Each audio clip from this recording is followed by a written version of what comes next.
अस्सलाम वालेकुम। साद करीम with business studies. आज हम करेंगे recruitment selection and training of workers. तो स्टूडेंट चाह रहे हैं कि जो मोड ऑफ कम्युनिकेशन है हम उर्दू और इंग्लिश दोनों यूज़ करें। तो पहले ज़्यादातर लेक्चर हमारे इंग्लिश में हो रहे थे, तो अब हम थोड़ा सा शिफ्ट करेंगे ताकि स्टूडेंट्स को अच्छी तरह समझ में आए। दोनों combination Urdu and English both, ठीक है। लेकिन ये एक चीज़ याद रखनी है कि हमारे जो आंसर्स हैं वो प्योरली इंग्लिश में होंगे, तो उसके लिए ज़रूरी है कि हम अच्छी तरह उसको अंडरस्टैंड कर लें, टेक्निकल टर्म्स को। अच्छा जी, ह्यूमन रिसोर्स डिपार्टमेंट जो है वो कौन सा डिपार्टमेंट होता है जो कि हायरिंग करता है लेबर की, ठीक है। कि जो 4 फैक्टर ऑफ प्रोडक्शन है, जो सब one of the most important factor है लेबर का, तो वो जो है उसको टेक केयर करता है, finding the right person at the right cost at the right place for the right time. तो दैट इज रियली इम्पोर्टेंट कि सारी चीज़ें आपकी राइट होनी चाहिए।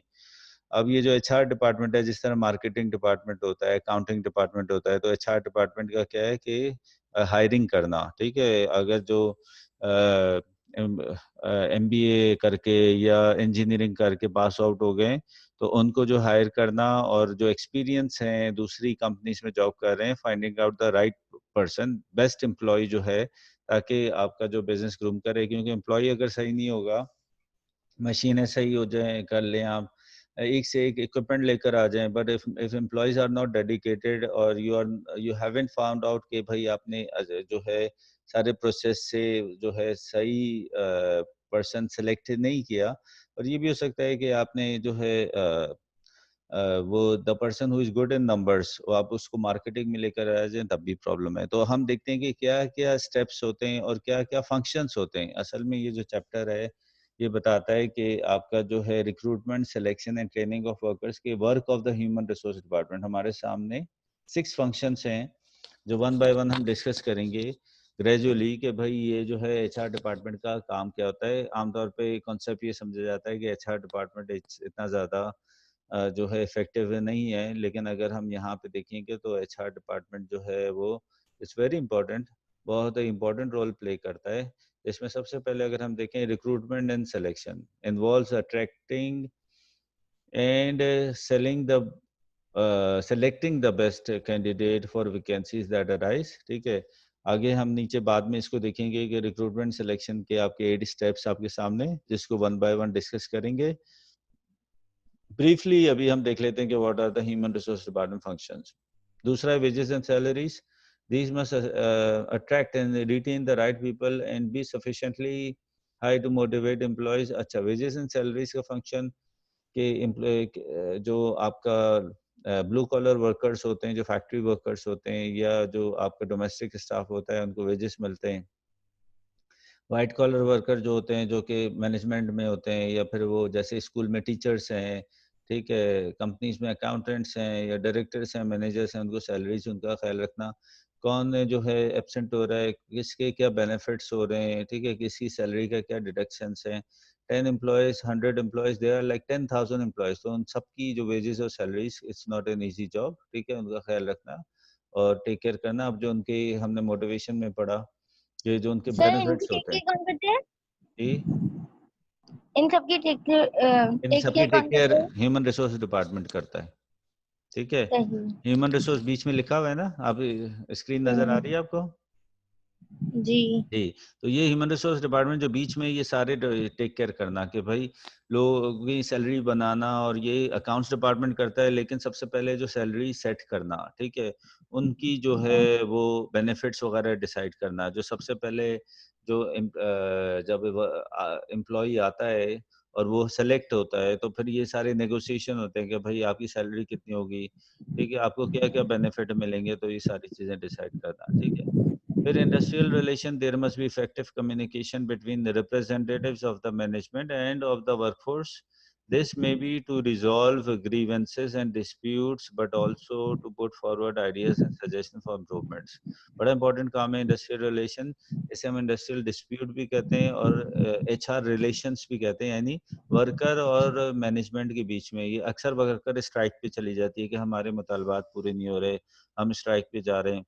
तो ये एचआर डिपार्टमेंट वाले लोग आते हैं और वो जो है इनके साथ नेगोशिएट करते हैं कि भाई आपकी वेजेस हम बढ़ा देंगे, आपकी सैलरीज बढ़ा देंगे, आप स्ट्राइक पे नहीं जाएं। क्योंकि अगर बिजनेस बंद हो जाता है तो बहुत लॉस होता है, यू में लूज द कस्टमर्स, उनको टाइम पे डिलीवरी नहीं मिले, तो इसलिए आखिरी वक्त तक कोशिश होती है कि किसी तरह जो है सेटलमेंट हो जाए। फॉर एग्जांपल, अगर वर्कर्स की वेजेस है 20,000 और वो कहते हैं हमें 30 बढ़ा दें, तो उनसे नेगोशिएशन होता है और फिर बात हो सकती है कि 25 पे डन हो जाए, ठीक है ना, वन ऑफ द एग्जांपल्स, ठीक है। इसी तरह ट्रेनिंग प्रोग्राम्स है, ये भी अच्छा डिपार्टमेंट का फंक्शन है, उन्हीं का काम है, that involves assessing and fulfilling the training needs of employees. This should be linked to the future plans of the business, ठीक है। अब ये जो ट्रेनिंग प्रोग्राम्स हैं, इसमें हम आगे पढ़ेंगे, 3 काइंड की ट्रेनिंग होती है, इंडक्शन ट्रेनिंग होती है, ऑन द जॉब ट्रेनिंग होती है और ऑफ द जॉब ट्रेनिंग्स होती है, ठीक है। 3 तरह की ट्रेनिंग्स जो है वो एचआर डिपार्टमेंट कर रहा होता है और वो मेक श्योर कर रहा होता है कि भाई ये जो है ये कैरी आउट कर लें, ठीक है। फिर हेल्थ एंड सेफ्टी बड़ा इंपॉर्टेंट इशू है, हेल्थ एंड सेफ्टी का। अब जैसे कि हम देखें कि बहुत सारे आजकल कोविड-19 है, तो एसओपीज़ वगैरह का रखना कि मास्क पहना हुआ है, सैनिटाइज़र रखा हुआ है, ये सारी किसकी डिपार्टमेंट है? एचआर डिपार्टमेंट की ज़िम्मेदारी, उसको ही पकड़ होगी, ठीक है? फिर उसके अलावा अगर हम देखें कि आपके जो हैं दूसरे जैसे कि फॉर एग्ज़ाम्पल शारा फैसल पे रीजेंट प्लाज़ा एक होटल है, उसमें आग लग गई थी, ठीक है? अगर वो फायर एक्सटिंग्विशर नहीं था या कोई और नेग्लिजेंस हो गई थी, तो पकड़ किसकी होगी? हेल्थ एंड सेफ्टी डिपार्टमेंट की होगी। फिर इसी तरह जो है बहुत सारा मेक श्योर करना होता है कि भई आपके जो हैं अगर रेस्टोरेंट है तो एचआर डिपार्टमेंट की जॉब होगी या क्वालिटी कंट्रोल डिपार्टमेंट की, कि मेक श्योर करना है कि एक्सपायरेशन डेट ना हो। लेकिन असल में एम्प्लॉइज़ की टेक केयर करना कि उनकी हेल्थ, डॉक्टर, आपको पता है कि हर फैक्ट्री में, हर जो बड़ी जगह पर जो मल्टीनेशनल कंपनीज़ हैं या अच्छी कंपनीज़ हैं, वहाँ पे डॉक्टर मौजूद रहता है एट वर्क, कि खुदा-न-खास्ता कोई इमरजेंसी हो जाए, ठीक है? यही जो खतरनाक मशीन्स होती हैं, उसमें जो है ग्रिल्स लगाना उसमें डेंजरस, क्योंकि ऐसा होता है कि बहुत सारे वर्कर्स का हाथ आ जाता है, उनके हाथ कट जाते हैं या वो बेचारे माज़ूर हो जाते हैं। तो ये सारी ज़िम्मेदारी किसकी होती है? Health and safety. तो it's not an easy job, सारी ज़िंदगी के लिए वो माज़ूर हो जाते हैं, उनको सारी ज़िंदगी rest of the life payment करनी पड़ती है कंपनी को। तो दोनों तरह से नुकसान होता है, वर्कर का भी नुकसान होता है और ये कि कंपनी का फाइनेंशियल लॉस भी होता है। Last but not the least, redundancy, retrenchment, and dismissal. This involves shedding employees either because the business changes in some way or because the employee is not satisfactory. The business must be sure to comply with all the laws on redundancy, dismissal, and disciplinary matters. ठीक है? तो यहाँ पे जो है redundancy जो है ये लास्ट है बट नॉट द लीस्ट, कि इसमें अंशरा आप थोड़ा म्यूट कर दें अपना माइक। जब आपको क्वेश्चन है तो फिर उसी वक़्त फिर पूछ लीजिएगा, ठीक है? हाँ, अब सही है। तो यहाँ पे अगर हम देखें तो रिडंडेंसी का मतलब कि एम्प्लॉइज़ को जॉब से फ़ारिग करना, ठीक है? अब ये 2 तरीके होते हैं, या तो ये कि आप बोलें कि डिसमिस, डिसमिस जब एम्प्लॉयी की फ़ॉल्ट होती है, या तो वो लेट हो रहा होता है, या उसने चोरी की होती है, या जो है वो मिसकंडक्ट होता है, या उसकी परफ़ॉर्मेंस अच्छी नहीं होती, तो इस वज़ह से उसको डिसमिस, और ऐसे नहीं डिसमिस करते, हम डिटेल में पढ़ेंगे। अब वार्निंग्स दे रहे होते हैं, उसके बाद 1 वार्निंग, 2 वार्निंग, और उसके बाद then you ask them to leave, fire जिसे कहते हैं। क्योंकि एचआर की आखिरी कोशिश होती है कि उनको समझाएँ, क्योंकि अगर वो फायर हो एक बार हो जाता है एम्प्लॉयी, तो फिर दूसरी जगह पे जॉब ले करने में मुश्किल होती है। क्यों? क्योंकि जब भी आप नई जॉब पे जाते हैं, आपको पुरानी जॉब का रेफ़रेंस करते हैं, और ये जो जहाँ पे भी आप जाते हैं तो दे डू कॉल, और उनसे पूछते हैं कि ये बंदा क्यों गया है? ठीक है, वो क्या हमने निकाल दिया है, ये इसके साथ मसला था, हैबिचुअल लेट था, ये चोरी किया, तो ज़ाहिर है वो थोड़ी रखेंगे, ठीक है? लेकिन ये जो रिडंडेंसी है, ये आजकल जैसे कोविड-19 की वजह से देखें कि आप जो है स्कूल्स लॉस में जा रहे हैं, कि जो जो स्टूडेंट्स जो हैं, वो फ़ीस पे नहीं कर रहे, तो सारे टीचर्स वग़ैरह जो हैं, बहुत सारे स्कूल्स जो हैं वो ले ऑफ कर रहे हैं, तो ये रिडंडेंसी होती है। एक रिडंडेंसी का मतलब क्या होता है? When the economy is slow down, when the goods और services are not produced. Restaurants हैं, वो अपने कितने वेटर्स हैं या कितने जो मैनेजमेंट वाले एम्प्लॉयज़ हैं, उनको फारिग कर रहे हैं, क्योंकि सिर्फ रेस्टोरेंट जो है डिलीवरी से थोड़ी चलता है, असल तो डाइन इन से चलता है, डाइन इन अलाउ नहीं है। व्हाट अबाउट द शादी हॉल्स, ठीक है? व्हाट अबाउट द, अगर हम देखें कि आपके जो है वो ट्रैवल एजेंसीज़ हैं, व्हाट अबाउट अगर हम देखें मॉल्स हैं, जो स्पेशली आपके एट्रियम्स या वो जो जितने भी मूवी शोज़ वगैरह, तो उनसे जो रिलेटेड हैं, ठीक है? तो फिर जब इकोनॉमी रिसेशन में होती है, स्लो डाउन होती है, तो गवर्नमेंट अलाउ करती है कि ज़ाहिर है कि जब मेरी सेल ही नहीं हो रही, मैं कहाँ से पैसे दूँगा एम्प्लॉइज़ को भाई? मेक सेंस, ठीक है? रेंट भी पे करना होता है, आपको यूटिलिटीज़ भी देनी होती है, तो सबसे पहले जो फिर नज़र आता है एम्प्लॉयर को, ओनर को या सीईओ को, डायरेक्टर्स को कहते हैं कि भई ओके सबसे पहले तो कि ask the workers to leave, ठीक है? अब 2-3 इसके तरीके होते हैं, वो हम डिटेल में देखेंगे कि क्या है। सबसे पहले हम देखते हैं कि रिक्रूटमेंट सिलेक्शन क्योंकि आपको मेक श्योर करना है आप बेस्ट ऑफ द बेस्ट लें मार्केट का ना, ठीक है? उसके लिए हम डिफरेंट फ़िल्टर्स से जो है इनको गुज़ारते हैं, देखते हैं कि भई so that we are going to get the best of the best in the market और सबसे पहला जो स्टेप है वो वैकेंसी अराइज़ का है कि अगर आपकी मैकडॉनल्ड्स है, आपने लिया या उसकी नई ब्रांच ओपन करनी है, तो आपकी वैकेंसी डिफरेंट वैकेंसीज़ अराइज़ होंगी, रिसेप्शनिस्ट चाहिए आपको कुक चाहिए होगा, आपको सिक्योरिटी गार्ड चाहिए होगा, आपको कैशियर चाहिए होगा जी। मैनेजर चाहिए होगा, ठीक है? फिर आप जॉब एनालिसिस करते हैं कि कितने लोग चाहिए, कब चाहिए, ठीक है? क्योंकि finding the right person at the right time, at the right job, for the right people very important कि एट द राइट कॉस्ट ये सारे राइट आपने देखने होते हैं, ठीक है? तो इसको हम साइड बाय साइड दूसरी स्लाइड्स पे भी देखते रहते हैं, ठीक है? कि जो विल हेल्प यू आउट कि आपको ज़रा हेल्प करेगा कि रिक्रूटमेंट क्योंकि it's very important not only from the business point of view, but it is also important from the say exams point of view. क्योंकि पास पेपर्स में अक्सर आपके क्वेश्चन आ रहे होते हैं इससे रिलेवेंट, ठीक है? और आप देख रहे होते हैं कि भाई उसको जो है make sure I mean no matter whether it's May June attempt हो या अक्टूबर नवंबर हो, वो इस पे ज़रूर आपको क्वेश्चन देता है, ठीक है? तो रिक्रूटमेंट सिलेक्शन में हम देखेंगे कि ये जो 8 प्रोसेस हैं तो दे आर वेरी क्रूशियल, ठीक है? ये आ गया, ठीक है? तो मैं इसकी जो ये राइट्स की बात कर रहा था कि वर्कफोर्स प्लानिंग जो होती है आपकी, तो इट्स वेरी क्रूशियल कि इसमें आपको राइट पीपल चाहिए होते हैं, राइट स्किल्स हैं, राइट प्लेस है, जी, राइट टाइम है, राइट कॉस्ट है, ठीक है? तो ये सारी चीज़ें राइट आनी चाहिए, तब जाके जो है वो बात बनेगी, ठीक है? तो अब हम इनके स्टेप्स देख लेते हैं कि what are the different steps जो हैं आपकी बुक में, ठीक है? पहले है आपका वैकेंसी अराइज़, फिर है जॉब एनालिसिस। जॉब एनालिसिस में क्या देख रहे होते हैं कि भई आपको जो है नेचर जैसे मैंने बात की कैशियर कितने चाहिए, रिसेप्शन पे कितने चाहिए, ठीक है? आपको कुक कितने चाहिए, सिक्योरिटी गार्ड्स कितने चाहिए। फिर आप जॉब डिस्क्रिप्शन बनाते हैं कि भई इनकी जॉब ड्यूटीज़ क्या होंगी। डिस्क्राइबिंग अ जॉब कि ज़ाहिर है कैशियर ने क्या काम करना होगा, रिसेप्शन पे क्या कस्टमर सर्विस मैनेजर ने क्या करना होगा। फिर आप बनाते हैं जॉब स्पेसिफिकेशन। जॉब स्पेसिफिकेशन मतलब कि कुक का कितना एक्सपीरियंस होना चाहिए, ठीक है? कैशियर की क्या क्वालिफ़िकेशन होनी चाहिए, कस्टमर सर्विस मैनेजर है एमबीए होना चाहिए, ठीक है?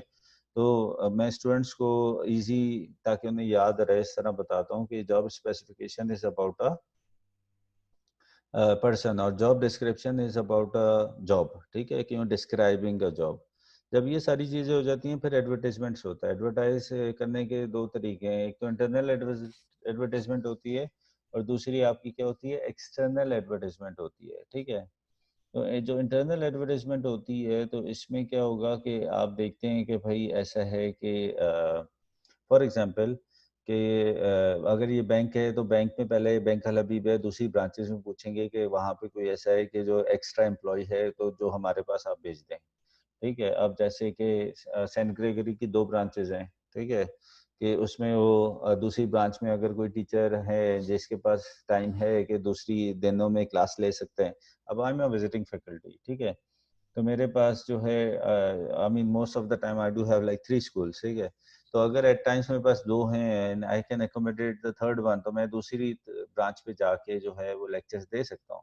अब वो आसानी क्या होगी? वो आसानी ये होगी कि भई मुझे ऑलरेडी सिस्टम का पता है, मुझे सब पता है कि हाउस है।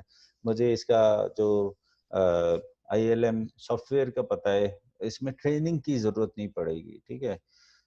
लेकिन मोस्ट ऑफ द टाइम अगर हम देखें तो हाँ, एक्सटर्नल रिक्रूटमेंट होता है ऑनलाइन सर्विसेज के थ्रू या फिर ये कि देखें कि सोशल मीडिया के थ्रू या जॉब एडवर्टाइज की जाती है न्यूज़पेपर में, जो कि संडे क्लासिफाइड वगैरह है, उसमें वहाँ पे एडवर्टाइजमेंट दी जाती है और अकॉर्डिंगली जो है फिर वो ये कि ये जब ऐड आता है तो फिर लोग अप्लाई करते हैं जॉब के, अपना रेज्यूमे या सीवी भेजते हैं, जो कि हम 6 में देख रहे हैं। जब ये हंड्रेड्स में नहीं थाउजेंड्स में एप्लीकेशन आती हैं तो आप सबको इंटरव्यू कैसे करेंगे? फिर आप क्या करते हो, जो आप बड़ा पेनफुल काम होता है कि आप एक बड़ी सी डस्टबिन में ये शॉर्टलिस्ट करते हो। ये हंड्रेड्स ऑफ द एप्लीकेशन आप डस्टबिन में डालते हो विच आर नॉट रिलेवेंट, ठीक है? और जो कि आपकी रिलेवेंट है, जो एक्सपीरियंस जिस तरह का आपको बंदा चाहिए, ठीक है, तो unfortunately you have to do, ताकि आप 20, 30, 40 जो भी है वो नंबर एप्लीकेंट्स लें और उनको इंटरव्यू करें, क्योंकि it's a really lengthy process, interview and selection, ठीक है? अब ये जो इंटरव्यू एंड सिलेक्शन हो रहा होता है तो इसमें जो है आप मैच कर रहे होते हैं कि इनकी जो जॉब डिस्क्रिप्शन है वो स्पेसिफिकेशन से मैच कर रहे हैं। जो जो लिखा है कि वो ऐसे तो नहीं पाकिस्तान की तरह कि भाई जाली डिग्रियां हों, जैसे कि वो पायलट्स वाला सीन था, ठीक है? और यहाँ अक्सर हम देख रहे होते हैं तो वो सारी जो है क्रीडेंशियल्स उनके चेक कर रहे होते हैं, फिर क्रॉस चेक क्वेश्चंस कर रहे होते हैं, क्योंकि अगर वो एक्सपीरियंस है, like I been teaching for the last 16 years, ठीक है, मुझसे बीएस का कोई भी क्वेश्चन पूछ लेंगे तो I mean I could easily reply, लेकिन मुझसे अगर बायो का और या फिर फिजिक्स का पूछेंगे आई कैन नॉट रिप्लाई। तो वही वाली बात होती है, एक्सपर्ट्स जो बैठे होंगे उन्हें फौरन पता लग जाता है कि हाँ ये कैपेबल पर्सन है, ठीक है? फिर वैकेंसी फिल्ड हो जाती है। बाज़ जगह आपका जो है वो टेस्ट भी हो रहे होते हैं जो स्किल टेस्ट कहलाते हैं। जैसे ज़ाहिर है अगर ड्राइवर है कोई आए तो आप गाड़ी चला के उससे ऑटोमेटिक है तो वो देखेंगे, ठीक है ना? कोई प्रोग्रामर है उससे बोलेंगे कोई प्रोग्रामिंग बना दो, टीचर है उससे बोलेंगे डेमो कर दो, ठीक है ना? और फिर जाके जो है वो आपकी वैकेंसी फिल्ड होती है, और ये भी फिल्ड किस तरह होती है, परमानेंट नहीं, फॉर द प्रोबेशन पीरियड होता है फॉर 6 मंथ्स या 3 मंथ्स का, जिसमें एम्प्लॉई को चेक किया जाता है, एम्प्लॉय भी कंपनी को चेक कर रहा होता है कि वो एडजस्ट हो रहा है या नहीं हो रहा, ठीक है, और फिर वो परमानेंट किया जाता है। तो क्योंकि जब परमानेंट हो जाए तो फिर सारे जो है वो बेनिफिट्स एचआर को या कंपनी को वो एम्प्लॉय को देने पड़ते हैं, ठीक है? तो देखें कि 8 फिल्टर्स हैं। ये 8 जो हैं, जैसे हम देखते हैं जब चाय पीनी होती है तो एक जो है हमारी जो छलनी है उसमें से हम किस तरह निकालते हैं, जब 8 फिल्टर से कोई एम्प्लॉय निकलेगा तो जाहिर है कि वो तो अच्छा होना चाहिए, ठीक है ना? तो ये सारे प्रोसेस में हम जो है लेके चल रहे होते हैं। और अगर हम इसको देखें तो बड़ा क्रूशल होता है कि आपने जो एम्प्लॉयज़ वगैरह के, ये अगर हम देखें कि पहला हमारा जो रिक्रूटमेंट सिलेक्शन है एंड इंट्रोडक्शन का फंक्शन है, अभी हम इसी पर हैं, कितनी ज़्यादा जो है वो इम्पोर्टेंट डिपार्टमेंट है, ठीक है? क्योंकि राइट पीपल है, मतलब ये कि उसकी जो जॉब स्पेसिफिकेशन है, यानी ये जो उसकी एक्सपर्टीज़ हैं, उसके एक्सपीरियंस है, वो मैच करना चाहिए राइट प्लेस। राइट प्लेस क्या है? या मार्केटिंग की इसकी एक्सपर्टीज़ हैं, अच्छा he is a good spoken person, तो वो राइट प्लेस मार्केटिंग होगी। अगर right person good with the numbers है तो राइट प्लेस क्या होगी? उसकी अकाउंटिंग। फिर राइट कॉस्ट क्या है? भाई कंपनी का बजट, सोल ट्रेडर का अलग बजट होगा, पब्लिक लिमिटेड का अलग बजट होगा, तो हर किसी का बजट होता है। अब मेरा बजट 1 लाख का है तो शायद मैं 2 लाख का बंदा तो नहीं लेकर आऊंगा, तो दिस वेरी इंपॉर्टेंट कि आपने राइट कॉस्ट देखना है। राइट टाइम क्यों करें? राइट टाइम ये है कि अगर मैंने ब्रांच लॉन्च करनी है, फॉर एग्जांपल अभी चल रहा है जुलाई और दिसंबर में I I suppose to have an opening, तो I want to make sure कि मैं 5 4 5 महीने पहले हायरिंग कर दूं। क्यों? क्योंकि ट्रेनिंग भी करनी है उनको। फिर आपने जो है अपनी जो भी आपकी सपोज टू बी प्लेस, आपकी आपकी ब्रांच ओपन होगी मैकडॉनल्ड्स की या बर्गर किंग की, तो वो ज़ाहिर है उसको जो है उसमें आपने डेवलपमेंट भी करनी होगी, डेकोरेशन भी होगी और कंस्ट्रक्शन भी होगी, इंटीरियर भी होगा, सारी चीज़ें होंगी, ठीक है? You have suppose to have marketing भी, ठीक है, एंड सो ऑन। आगे बढ़ते हैं सर कितना बाकी है? जी। How much left? How much left, ठीक है, थोड़ा सा रह गया है, ठीक है। अच्छा, तो उसमें हम कुछ मेन पॉइंट डिस्कस कर लेते हैं, don't worry about it, it's not going to be lengthy, ठीक है? I think just few points are left over, ठीक है? अच्छा, अब ट्रेनिंग में देखें अगर हम, तो इसमें आपकी on the job, off the job और इंडक्शन ट्रेनिंग है। ये ज़रा डिटेल में इसको देख लेते हैं कि आपकी जो on the job, off the job और इंडक्शन ट्रेनिंग है, तो इसमें on the job training off the job training से सबसे पहले हम बात करेंगे इंडक्शन ट्रेनिंग पे। Introductory training programme to familiarise new recruits with the systems use in the business and the layout of the business site. अच्छा, अब इसमें क्या है कि इसमें जो है आपने बड़ा देखना होता है कि जो नए एम्प्लॉयज आ रहे हैं उनको एक तरह की ओरिएंटेशन देनी होती है कि भाई आप अब मार्केटिंग डिपार्टमेंट कहाँ पर है, फाइनेंस डिपार्टमेंट कहाँ पर है, एचआर कहाँ पे, उनके जो एम्प्लॉयज से मिलाया जाता है, क्योंकि एवरी डे आपको जो है डिफरेंट डिपार्टमेंट से डीलिंग करनी होती है। ठीक है, तो this one of the reason. फिर कैंटीन किधर है, आपके टाइमिंग्स क्या होंगे, आपका सिस्टम क्या है, आपको एसओपीज फॉलो करनी है, और वो जो है अगर फैक्ट्री है तो भाई आपने सेफ्टी प्रिकॉशन क्या होंगे, ठीक है ना, वो सारी चीजें आपने देखनी होती है। ये इंडक्शन ट्रेनिंग कहलाती है। ऑन द जॉब ट्रेनिंग अगर हम देख लें तो इसमें instruction at the place of work on how a job should be carried out. तो ऑन द जॉब ट्रेनिंग में अगर हम देखें तो इसमें जो है स्पेशली सेमी स्किल्ड या स्किल्ड वर्कर्स जो है उनके लिए ऑन द जॉब ट्रेनिंग की जाती है। फॉर एग्जांपल कि आपका फैक्ट्री वर्कर हो गया, या फिर आपका ड्राइवर है, या फिर ऐसे सर्विस सेक्टर में जैसे कि अगर वो टूरिस्ट गाइड है।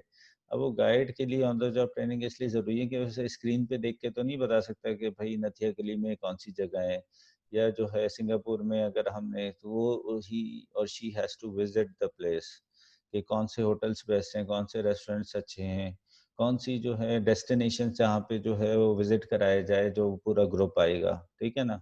तो उसके लिए कौन सी चाहिए, ऑन द जॉब ट्रेनिंग। अब ये जो ऑफ द जॉब ट्रेनिंग है, इसमें क्या है कि all trainings undertaken away away from the business, यानी क्लासरूम ट्रेनिंग होगी, होटल में ट्रेनिंग होगी, जैसे हमारी ट्रेनिंग होती है, हमारी स्कूल में नहीं होती। या तो पीसी में होती है, या मैरियट में होती है, या फिर जो है मोवेनपिक में। ठीक है, यूके से डेलीगेशन आते हैं, 2-3 दिन पूरी ट्रेनिंग होती है, अपडेट्स बताते हैं कैम्ब्रिज के। ठीक है, तो वो सारी पूरा दिन ट्रेनिंग्स वगैरह होती हैं। या फिर ये कि अगर कॉर्पोरेट वर्ल्ड है तो हेड ऑफिस पे हो रही हैं, ठीक है ना। तो ये सारी चीज़ें टेक केयर की जाती हैं उसमें, देखा जाता है। ठीक है, तो ये हमारे 3 मेन जो है इंडक्शन, ऑन द जॉब और ऑफ द जॉब आपने करना है। अभी तक हमने जो डिस्कस किए हैं, रिक्रूटमेंट सिलेक्शन को किया है, ठीक है? और हमने देखा है ट्रेनिंग प्रोग्राम्स का, क्योंकि ये चैप्टर बहुत इम्पोर्टेंट है। तो इंशाल्लाह इसको हम जो है ग्रेजुअली मेक श्योर करेंगे कि इसको कंटिन्यू करें, ठीक है? और इंशाल्लाह we are going to catch up with in the next class. अपना बहुत ख्याल रखिएगा। अल्लाह हाफ़िज़।